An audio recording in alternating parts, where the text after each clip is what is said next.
The flight to Paris was already delayed 2 hours when Brooke Jameson finally collapsed into seat 7A, breathless and exhausted. She'd sprinted through JFK's Terminal 4 after a client meeting ran late, her portfolio case banging against her leg with every step.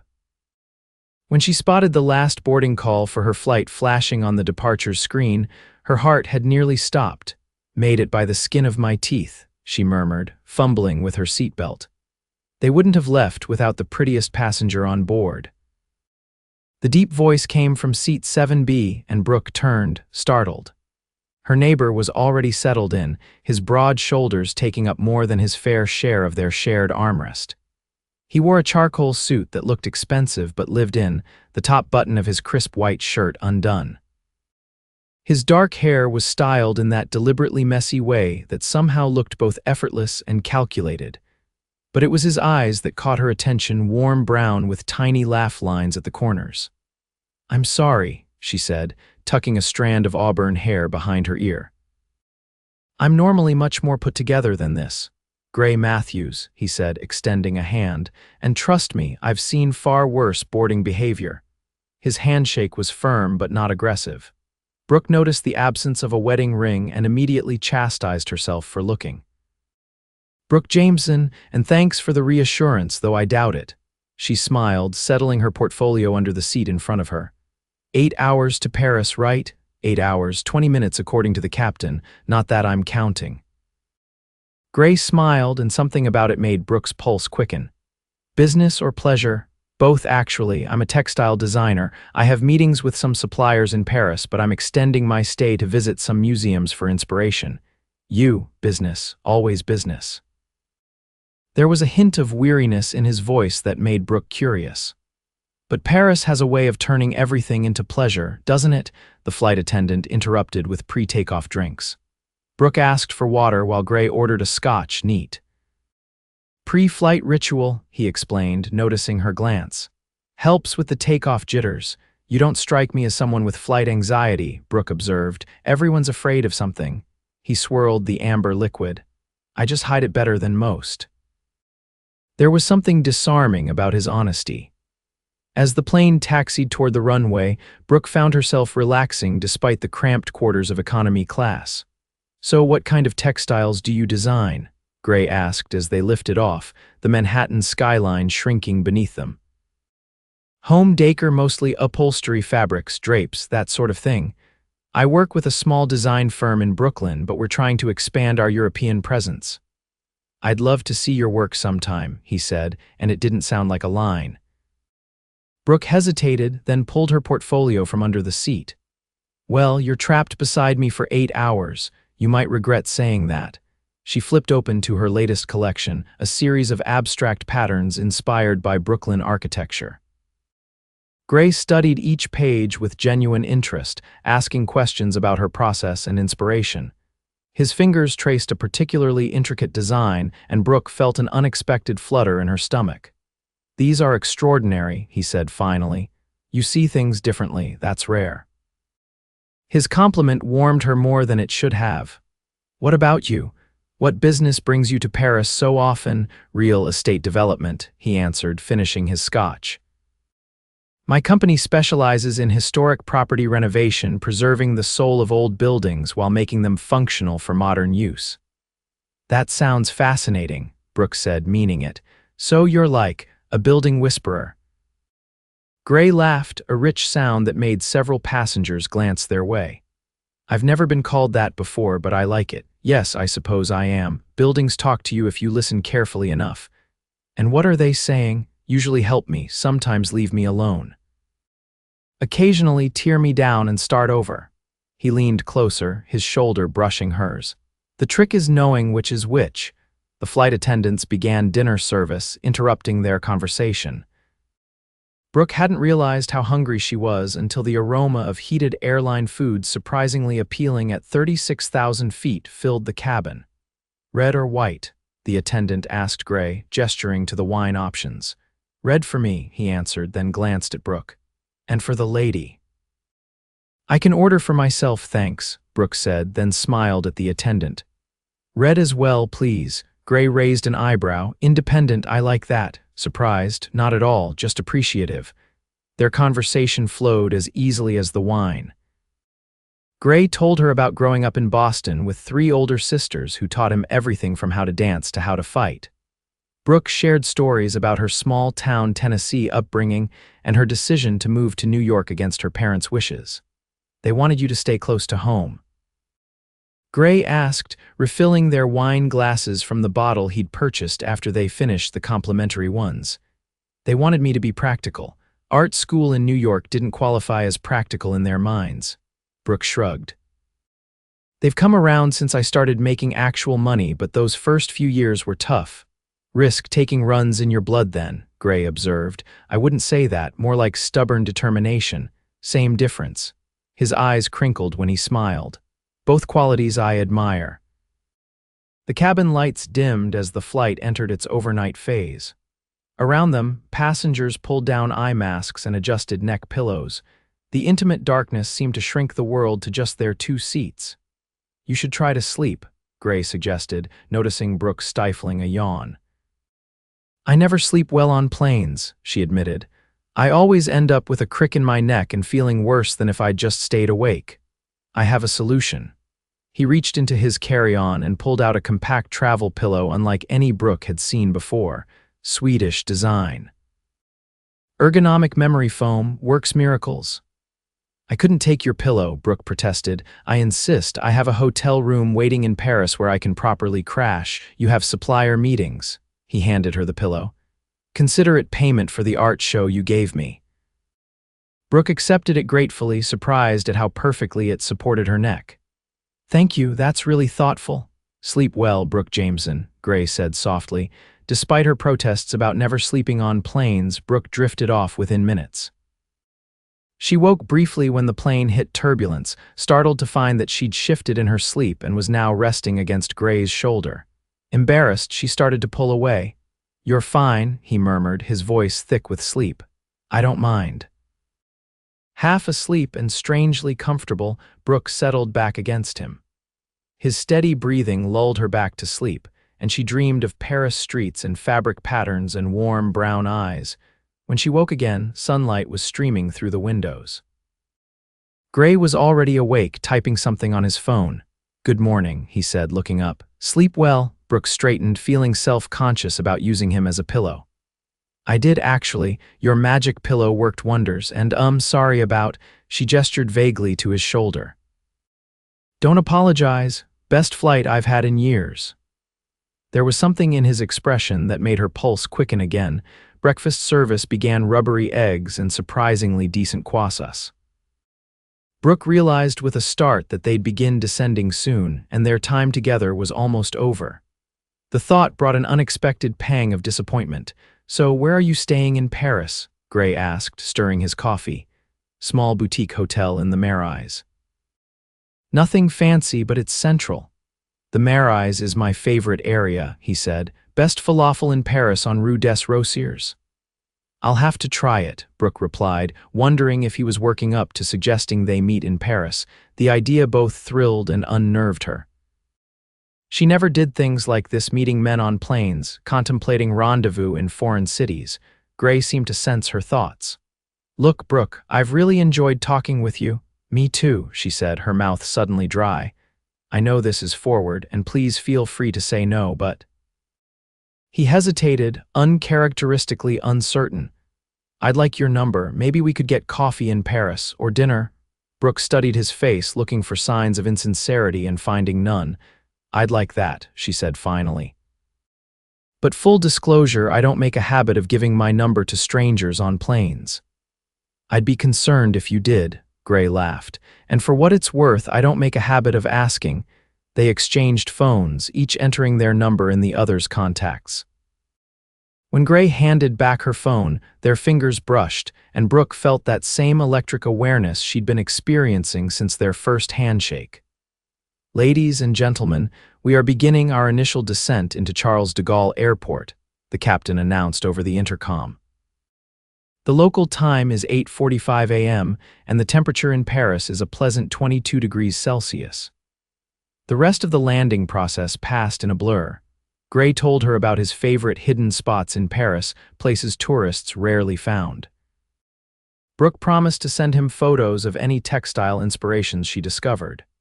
They made tentative plans to meet the following evening, contingent on Brooke's meeting schedule. As the plane touched down and taxied to the gate, Brooke felt a strange mix of excitement and anxiety. What was she doing? She never acted on impulse like this. So, Gray said as passengers around them began gathering their belongings, tomorrow evening, around 8. 8 sounds perfect, Brooke confirmed, suddenly shy again. They disembarked together, walking side by side through the terminal toward passport control. This is where I leave you, Gray said, gesturing toward the EU citizens' line. I have dual citizenship comes in handy at times like these. Lucky you, Brooke smiled, nodding toward the significantly longer non-EU line. Gray reached out and squeezed her hand briefly. I'll text you the restaurant details, and Brooke, I'm really glad you almost missed your flight. Before she could respond, he was gone, moving swiftly through the shorter line. Brooke joined her queue, her hands still tingling from his touch. It wasn't until she was in the taxi to her hotel, Paris spreading out before her in the morning light, that she realized something odd. For someone who claimed to travel to Paris frequently for business, Gray hadn't mentioned any meetings or calls scheduled during his stay. Just how flexible was his schedule? And what kind of real estate developer could drop everything for impromptu dinner dates? Brooke pushed the questions aside. She was being paranoid. Sometimes connections just happened, and questioning them too much only ruined the magic. Still, as her taxi merged into the Parisian traffic, she couldn't help but wonder who Gray Matthews really was. Brooke's first day in Paris was a whirlwind of supplier meetings. She presented her latest designs to 3 different textile manufacturers, negotiating prices and minimum orders with more confidence than she felt. By late afternoon, she had secured promising deals with 2 of them and was exploring the fabric district, running her fingers over bolts of silk and linen, imagining the possibilities. Her phone buzzed with a text. Gray. Confirmed reservation at Le Petit Chateau for tomorrow, 8 p.m. It's small, family-owned. Best coq au vin in Paris. How's your day going? The message made her smile. She snapped a photo of the fabric shop she was in, rainbow rows of textiles stretching from floor to ceiling, and sent it with the caption, Textile Designer Heaven. Found 3 fabrics I didn't know existed. Meetings went well too. His response came quickly. Congratulations on the meetings, and now I see why you love what you do. Beautiful chaos. Brooke tucked her phone away, warmed by his understanding. Most men she dated had never fully grasped her passion for textiles, how a particular weave or pattern could make her heart race. That evening, exhausted but satisfied, she collapsed into her hotel bed and allowed herself to think properly about Gray. There had been an immediate connection between them, something she couldn't quite define. It wasn't just physical attraction, though that was certainly part of it. There was an ease to their conversation, a sense of recognition, as if they'd known each other before. Her phone buzzed again. Another text from Gray, this one including a photo of the Seine at sunset, the water reflecting gold and orange light. Took a walk after meetings. Thought of you when I saw this light. Textile inspiration. Brooke studied the image, touched that he'd thought of her work. She texted back, absolutely, those color transitions would make a beautiful amber fabric. Thank you. She hesitated, then added, looking forward to tomorrow. 3 dots appeared, disappeared, appeared again. Finally, me too, more than I probably should admit. Brooke fell asleep with a smile on her face, her dreams filled with Paris streets and warm brown eyes. The next day brought more meetings, but Brooke found her attention wandering. She kept checking the time, counting the hours until 8 o'clock. By late afternoon, she was free, and she spent hours preparing for the evening, a luxury soak in the clawfoot tub, careful selection of her outfit, a forest green wrap dress that brought out the gold flecks in her hazel eyes, and more attention to her makeup than she'd typically bother with. You're being ridiculous, she told her reflection. It's just dinner. But it didn't feel like just dinner, and that both thrilled and terrified her. Le Petit Chateau was tucked away on a side street in Saint-Germain-des-Prés, its entrance marked only by a small, discreet sign. When Brooke arrived, precisely at 8, Gray was waiting outside, looking even more handsome than she remembered in dark jeans and a navy blazer over a crisp white shirt. "You look stunning," he said simply, leaning in to kiss her cheek in the European fashion. "Thank you," she replied, trying to ignore the flutter in her stomach at his proximity. "This place looks charming." "Wait until you taste the food," he promised, opening the door for her. Inside, the restaurant was warm and intimate stone walls, low beamed ceilings, and only 12 tables, most already filled with a mix of locals and well-informed tourists. The maitre d' greeted Gray by name, speaking rapid French and leading them to a corner table that offered privacy without isolation. "You come here often?" Brooke asked after they were seated. "Whenever I'm in Paris," Gray confirmed, thanking the server who brought them a bottle of wine he hadn't ordered. "Claude remembers what I like," he explained, noticing Brooke's curious look. "I've been coming here for years. So real estate development brings you to Paris regularly." Something flickered in Gray's expression, hesitation, perhaps. "Yes, though lately I've been reconsidering some aspects of my work-life balance." Before Brooke could pursue that thread, Claude returned to take their order, describing the specials in lyrical French. Gray translated effortlessly, and they both opted for the restaurant's specialties escargot to start, followed by coq au vin for her and duck confit for him. "Your French is flawless," Brooke observed after Claude departed. "Business necessity or personal interest? Both." "My mother was French from Normandy. She insisted I grow up bilingual." Gray poured them each a glass of the deep red wine. "What about you? Any hidden linguistic talents? I can curse in Italian thanks to a semester abroad in Florence, but that's about it," Brooke admitted, making him laugh. "So tell me more about this work-life balance reconsideration." Gray swirled his wine thoughtfully. "The truth is, I've been working too much for too long, building something that keeps growing, demanding more time, more energy." "Sounds like success to me," Brooke said, raising her glass in a small toast. "Success has different definitions," Gray replied, clinking his glass against hers. "I'm beginning to think mine needs updating." Their conversation flowed as easily as it had on the plane, perhaps even more so with the romantic setting and excellent wine. Gray told her about projects his company had restored, a 16th-century monastery converted to luxury apartments, a former textile factory, which made Brooke's eyes light up, transformed into artist lofts. "I try to honor what the building was while giving it new purpose," he explained. "Every structure has a history, stories embedded in its walls. My job is to preserve those while creating new stories." "That's beautiful," Brooke said, genuinely moved by his passion.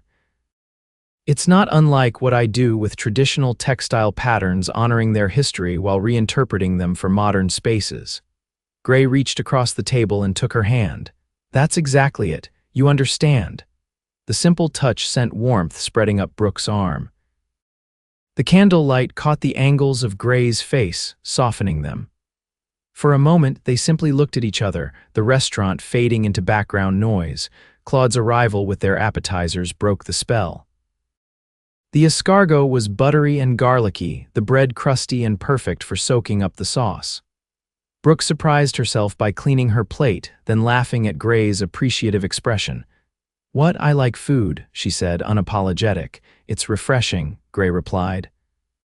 "Too many women I've dined with pick at their salads and claim they're not hungry. Life's too short for bad meals or pretending you don't enjoy good ones," Brooke declared. The main courses were even better than promised. The coq au vin melted off the bone, the sauce rich with wine and mushrooms. They shared bites of each other's dishes, their conversation ranging from childhood memories to favorite books to places they dreamed of visiting. "I've always wanted to see Kyoto during cherry blossom season," Brooke admitted over dessert, a shared creme brulee that was nothing short of transcendent. "The textiles there are extraordinary, and the juxtaposition of ancient and modern design sensibilities fascinates me." "I was there 2 springs ago," Gray said. "It's everything you imagine and more. The light filtering through the blossoms creates this pink glow that makes even the most ordinary streets look magical." "Now I'm jealous," Brooke sighed. It's on my someday list. Someday lists are dangerous, Gray observed, breaking through the caramelized sugar on their dessert with a decisive tap of his spoon. They have a way of never happening, speaking from experience, unfortunately, yes. I spent too many years putting things off for someday after this project or someday when things settle down. Gray's expression turned serious. Life has a way of filling whatever space you give it, especially work. Is that what you meant about reconsidering your work-life balance? Brooke asked, curious about this more philosophical side of him. Gray nodded, hesitating before continuing. Brooke, there's something I should probably tell you. The sudden shift in his tone made her stomach tighten. That sounds ominous. It's not, but it might change how you see me, and I'd rather be upfront. He took a breath. I haven't been entirely forthcoming about my work. I am in real estate development, but my role is larger than I implied. Larger how? I'm the founder and CEO of Matthews Preservation Group. We specialize in historical restoration projects globally with offices in 6 countries. Brooke stared at him, processing this information. So when you said you were in real estate development, I technically wasn't lying, Gray said, looking slightly sheepish. But I wasn't being completely honest either. The company has grown significantly over the past decade. We're now one of the largest historical preservation developers in the world. Why wouldn't you just say that? Brooke asked, confused rather than angry. Gray's expression turned rueful. Experience, mostly. When people find out I'm wealthy, it changes things. Conversations become less authentic. I'm suddenly Gray Matthews, CEO, not just Gray. And on planes, you're just Gray, Brooke concluded, understanding dawning. Exactly. Those 8 hours with you were the most honest conversation I've had with someone new in years. His eyes held hers, sincere and a little vulnerable. I didn't want to risk losing that. Brooke considered this revelation, searching her feelings. Was she upset? Not really. Surprised, yes, but she could understand his reticence. So, you're what, a millionaire? Gray winced slightly at the direct question. Yes, several times over technically. And you still fly commercial? Brooke asked, genuinely curious. This made him laugh. Usually business class, though there were no seats available on our flight. And yes, I could charter private jets, but that level of excess has always seemed unnecessary to me. My wealth comes from preserving history, not flaunting status. Brooke liked that answer more than she expected to. Well, I appreciate your honesty now, even if it was delayed. Are you upset? Gray asked, watching her carefully. No, Brooke said after a moment's reflection. I might be if we'd been dating for months and you'd kept this secret, but we met 2 days ago on a plane. We're still in the getting to know you phase. Relief washed over Gray's features. That's very understanding of you. I'm a surprisingly reasonable person, Brooke said with a small smile, though I reserve the right to be unreasonable about other things in the future. Gray's eyes lit up at her implication of a future, however casually mentioned. Noted, and I promise no more significant omissions. Good. Brooke took a bite of the creme brulee, considering him. So Matthews Preservation Group, impressive. It started small, just me and 2 architects with a passion for historical buildings. Now we have over 200 employees. Pride colored his voice, but it wasn't arrogant. The Paris office is actually working on renovating an 18th-century silk merchant's house in Le Marais. That's what brought me here this trip. I'd love to see it, Brooke said, genuinely interested. I could arrange a tour tomorrow if you'd like. It's still in the early stages, but the original fabric storage rooms are intact. Might be interesting from a textile perspective. I'd love that. They lingered over coffee and conversation until Claude gently informed them they were the last customers. Outside, Paris had transformed into its nighttime splendor, streets gleaming from a light rain that had fallen while they dined. May I walk you back to your hotel? Gray asked, offering his arm. Brooke took it, enjoying the solid warmth of him beside her. I'd like that. They strolled along the Seine, the illuminated Notre Dame Cathedral creating a postcard-perfect backdrop. The rain had cleared, leaving the air fresh and clean, stars occasionally visible between thin clouds. Neither spoke much, content in the comfortable silence that had developed between them. At her hotel, Gray walked her to the entrance, then paused. "Thank you for a wonderful evening," he said softly. "Thank you for being honest," Brooke replied. "Even if it took you a while." Gray smiled, then leaned down and kissed her a gentle, questioning kiss that quickly deepened when Brooke responded, her hands finding their way to his shoulders. When they finally broke apart, both were slightly breathless. "I'd like to see you again tomorrow," Gray said, his voice husky, "and not just for the building tour." "I'd like that too," Brooke admitted, her heart racing, "very much." "Good night, Brooke Jameson," he said, stepping back with visible reluctance. "Good night, Gray Matthews, CEO," she replied with a teasing smile. He laughed, the sound warm in the night air. "Just Gray to you, always." Brooke watched him walk away, her lips still tingling from his kiss. 2 days ago, she'd been rushing to catch a flight, focused entirely on her business meetings. Now she was in Paris, kissing a millionaire who looked at her like she was a priceless textile he longed to touch. Life had a funny way of weaving unexpected patterns, she thought, smiling at her own textile metaphor as she stepped into the hotel lobby. This particular design was turning out more beautiful than she could have imagined. The next 3 days passed in a blur of business meetings, romantic dinners, and long walks through Paris neighborhoods. Gray showed Brooke the silk merchant's house, as promised, a magnificent building with original oak beams and stone walls that whispered of centuries past. "This would have been where they stored the most valuable fabrics," Gray explained, leading her into a long room with high windows. "The light is north-facing, consistent throughout the day, perfect for examining textiles without harsh shadows." Brooke ran her hand along the original shelving, still intact after hundreds of years. They understood the importance of proper light for color evaluation. Some modern showrooms don't even get this right. "The original owner was apparently quite particular," Gray said, watching her with evident pleasure as she explored the space. "There are journals in the Parisian Textile Archive detailing his insistence on specific storage conditions for different fabrics." "A man after my own heart," Brooke laughed, then caught herself. The phrase had slipped out unintentionally, but Gray's expression softened at her words. "I think he would have approved of you examining his storage rooms," Gray said, stepping closer. "Passion recognizes passion across centuries." When he kissed her in that historical room, surrounded by the ghosts of fabrics long since turned to dust, Brooke felt a connection not just to Gray, but to the building's past, to all the hands that had touched textiles in this very space, all the eyes that had assessed colors in this same northern light. They spent the afternoon at the Musée des Arts Décoratifs, where Gray surprised her with his knowledge of textile history. "My mother collected antique tapestries," he explained when she commented on it. "I grew up learning to appreciate the artistry."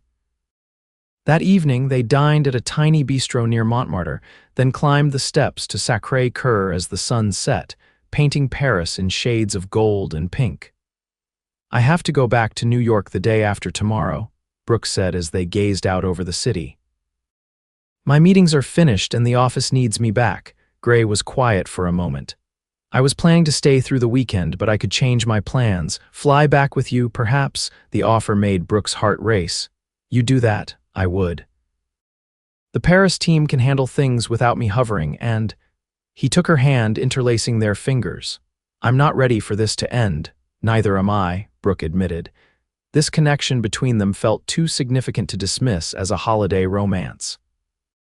Gray booked a seat on her flight back to New York, and they spent their final full day in Paris making the most of every moment. Breakfast at a café in the Tuileries Gardens, a private boat tour along the Seine, a perk of Gray's connections, and a candlelit dinner at a restaurant so exclusive Brooke hadn't even heard of it. "Are you always this romantic, or am I getting special treatment?" she asked over dessert, a chocolate soufflé that made her close her eyes in bliss with the first bite. "I'm not typically romantic at all," Gray admitted with surprising candor. "My last serious relationship ended because, according to Rebecca, I was emotionally available but physically absent, meaning I worked too much, traveled constantly, was never home." Gray shrugged, a hint of regret in his gesture. She wasn't wrong. "And yet here you are, changing your flight to travel with a woman you met 4 days ago," Brooke observed, curious about the contradiction. Gray's expression turned thoughtful. That night on the plane when you fell asleep on my shoulder. I watched you for a while, peaceful despite the turbulence, and I had this moment of clarity. About what? About how I've been living my life, building this company, restoring these magnificent old structures, but never really being present in my own life. He reached across the table, taking her hand. And then you literally fell into the seat next to me, breathless and beautiful, and something just shifted. Brooke felt warmth spreading through her chest at his words. That's a lot of pressure to put on a chance airplane seating assignment. Gray laughed. I'm not saying you're responsible for my epiphany, just that meeting you coincided with me finally being ready to make some changes. What kind of changes? Brooke asked, genuinely curious, delegating more, being more selective about which projects I personally oversee. Making space for a personal life. His thumb traced circles on her palm. I've built something valuable, but what's the point if I never enjoy the freedom it should provide? The vulnerability in his admission touched Brooke deeply. Well, I'm glad your epiphany coincided with seat 7A being available. They walked back to her hotel hand in hand, the Parisian night wrapped around them like silk. Outside her door, their goodnight kiss turned more passionate, both aware of the invitation hanging in the air. I should go, Gray said reluctantly, his forehead resting against hers. You could stay, Brooke suggested, surprising herself with her boldness. Gray closed his eyes briefly, clearly tempted. I want to, but, Brooke asked, a flicker of insecurity surfacing. But this feels important, he said, gently tucking a strand of hair behind her ear. You feel important, and I don't want to rush something that deserves time to develop properly. His consideration only made Brooke want him more, but she understood. That's unexpectedly old-fashioned of you. Gray smiled, kissing her once more softly. I restore historical buildings for a living. Some old-fashioned values are worth preserving. The flight back to New York felt entirely different from their journey to Paris. They sat in business class. This time Gray had upgraded both their tickets despite Brooke's protests and spent the 8 hours planning their first official date in New York, exchanging stories they hadn't yet shared, and occasionally just sitting in comfortable silence, her head on his shoulder as they watched the same movie on his screen. Would you like to see my place? Gray asked as they cleared customs at JFK. It's not far from here in Brooklyn Heights. I'd love to, Brooke said, curious about his personal space. His place turned out to be a penthouse apartment in a converted 19th century warehouse with views of the Manhattan skyline that took Brooke's breath away. The interior was a masterful blend of original industrial elements and modern luxury, exposed brick walls, original timber beams, but with state-of-the-art fixtures and furnishings that somehow honored rather than clashed with the historical elements. This is stunning, Brooke said, moving to the wall of windows that overlooked the East River. Did you restore this building too? It was one of my first major projects, Gray confirmed, coming to stand beside her. I kept the penthouse for myself, couldn't bear to part with it. Brooke turned from the view to examine the space more carefully. Her designer's eye was drawn to the textile's richly colored rugs that defined different areas of the open floor plan, velvet upholstery on a sectional sofa that invited lounging, and curtains that somehow managed to be both substantial and translucent. These fabrics are exquisite, she said, running her hand along a throw pillow. Who did your interior design? My sister Caroline. She's an interior architect who specializes in textile integration. Gray smiled at Brooke's appreciative assessment. She'd love you. Always says I don't properly appreciate the importance of fabric choices. Smart woman, Brooke said, picturing a female version of Gray with his same warm eyes and thoughtful manner. Gray went to the kitchen, a gleaming, chef-worthy space, and opened a bottle of wine. I know we just got off a long flight, but would you like to stay for dinner? I could cook, or we could order in. The casual domesticity of the question made Brooke's heart flutter. You cook too? Is there anything you're not good at? Many things, Gray laughed, handing her a glass of wine. Patience for one, delegating for another, though I'm working on that, and I'm terrible at all team sports, much to my college roommate's disappointment. I find that hard to believe, Brooke said, eyeing his athletic build. Believe it. Coordination isn't my strong suit unless it involves careful measurement of historical architectural elements. Gray gestured toward his refrigerator. So, dinner, I make a decent pasta primavera. Tempting, but I should probably go home, unpack, get ready for work tomorrow. Brooke sipped her wine, reluctant to leave but aware of practical realities. Rain check, absolutely. Gray seemed disappointed but understanding. May I take you to dinner this weekend? There's a place in the West Village I think you'd love. I'd like that. He drove her home to her much more modest Brooklyn apartment, carried her suitcase up 4 flights of stairs without complaint, and kissed her goodnight at her door with a restraint that left them both wanting more. The next few weeks established a pattern. They saw each other 3 or 4 times a week, dinners at remarkable restaurants Gray knew. Afternoons exploring New York neighborhoods they'd both somehow missed despite years in the city. Quiet evenings at his apartment where he cooked surprisingly excellent meals while Brooke told him about her workday. Brooke introduced Gray to her small circle of friends at a birthday gathering for her roommate from design school. She'd been nervous about how he would fit in with her artsy, budget-conscious crowd, but he charmed them all, genuinely interested in their creative pursuits, and never once making anyone feel uncomfortable about the wealth disparity. He's keeper material, her friend Zoe whispered as they watched Gray deep in conversation with their friend Marcus about sustainable building materials. Seriously, Brooke, the way he looks at you when you're not watching.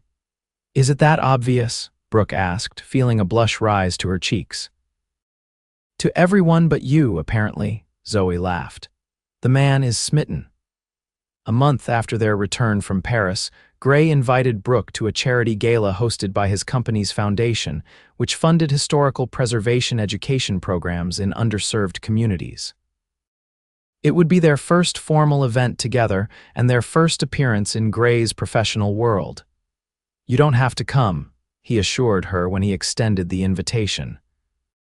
These events can be tedious, and you'll be subjected to endless conversations about historical building codes and restoration techniques. That actually sounds fascinating, Brooke said honestly, and I'd love to see this side of your life. The night of the gala, Gray picked her up in a sleek town car, his expression transforming from distracted to awestruck when she opened her door wearing a midnight blue gown that shimmered subtly, when she moved a sample from one of her textile suppliers that she'd had a seamstress friend transform into a dress. You look incredible, he said, his voice dropping an octave. You clean up pretty well yourself, Brooke replied, appreciating how the bespoke tuxedo accentuated his broad shoulders. At the gala, held in a beautifully restored former bank building in Manhattan, Brooke got her first real glimpse of Gray in his professional element. People approached him constantly, colleagues, clients, city officials. He handled each interaction with grace and focus, always making sure to include Brooke, introducing her as the brilliant textile designer who's revolutionizing how I think about interior spaces. Late in the evening, after the speeches and the auction, they found a moment alone on a balcony overlooking the main hall. You're quite impressive in CEO mode, Brooke observed, sipping champagne. Everyone here clearly respects you enormously. Gray loosened his bow tie slightly. It's the team they respect, I just happen to be the face of it.